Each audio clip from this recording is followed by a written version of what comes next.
I did. I wanted to circle back to, you said, if I heard you correctly, that reality doesn't exist without consciousness. And I think that's true if God exists. But then if God doesn't exist, then it's not true. So human beings, of course, haven't been on planet Earth since the beginning of the universe. The universe is about 13.8 billion years old. So say 12 billion years ago, there were no human beings at all.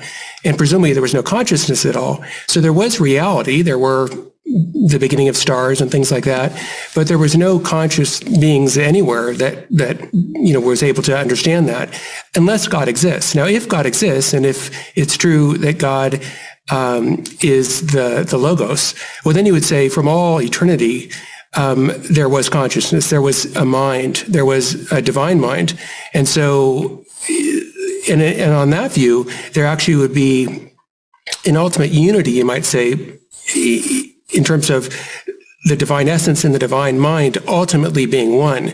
So consciousness and existence have this fundamental ground in God. But if God doesn't exist, then I think what you said would not be true because, again, 12 billion years ago, there's no human beings around. Presumably, unless there are aliens, there's no one around to be conscious. And so there would have been reality, say 12 billion years ago, but there wouldn't have been consciousness. Yeah, so I want to go out on a limb here too, because I have a problem with that. I can't shake the supposition that our scientific cosmological theories have an implicit conscious observer nested inside of them, even when they claim not to. So, for example, when you talk about 13 billion years ago, there's I don't know how to say this properly.